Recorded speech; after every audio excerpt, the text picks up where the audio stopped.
ভারতের অন্যতম পর্যটন কেন্দ্র গোয়া। রোববার মধ্যরাতে গোয়ার আরপোড়ো এলাকায় একটি নাইট ক্লাবে সিলিন্ডার বিস্ফোরিত হয়। বিস্ফোরণ থেকে সৃষ্ট অগ্নিকাণ্ডে প্রাণ গেছে বেশ কয়েকজনের, আহত হন অনেকে। খবর পেয়ে ঘটনাস্থলে ছুটে যায় ফায়ার সার্ভিস ও অ্যাম্বুলেন্স। চলে উদ্ধার অভিযান। এরই মধ্যে চিকিৎসার জন্য আহতদের দ্রুত নিকটবর্তী হাসপাতালে পাঠানো হয়। আগুন নিয়ন্ত্রণে বেগ পেতে হয় বলে জানান স্থানীয় আইনশৃঙ্খলা রক্ষাকারী বাহিনী। তবে দমকল বাহিনীর তৎপরতায় পরিস্থিতি নিয়ন্ত্রণে জানিয়ে সব মৃতদেহ উদ্ধারের বিষয়টি নিশ্চিত করে আইনশৃঙ্খলা বাহিনী। আরপোড়ার দুর্ঘটনাটি সত্যি অপ্রত্যাশিত।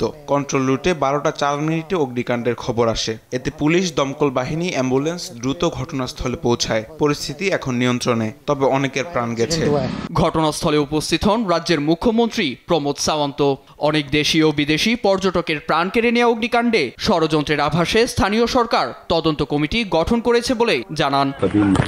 5 বছরে এমন কোনো ঘটনা হয়নি। গোয়া সরকার তদন্তে নেমেছে। সবার নিরাপত্তা নিশ্চিত করা আমাদের দায়িত্ব। ঘটনায় শোক জানান প্রধানমন্ত্রী নরেন্দ্র মোদী, রাষ্ট্রপতি দ্রৌপদী মুর্মুর, স্বরাষ্ট্রমন্ত্রী অমিত শাহ সহ নানা মহল।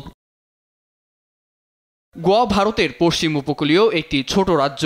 সমুদ্র সৈকত ও পাহাড়ি প্রকৃতির জন্য এটি আন্তর্জাতিক পর্যটকদের কাছে জনপ্রিয়। চলতি বছরের প্রথম 6 মাসেই গোয়ায় 5.5 মিলিয়ন পর্যটক ভ্রমণ করেছেন, যার মধ্যে 2,71,000 ছিলেন আন্তর্জাতিক পর্যটক। এতে দুর্ঘটনাটিকে গোয়া ও দেশের পর্যটন খাতের জন্য বড় ধাক্কা হিসেবে ধরা হচ্ছে।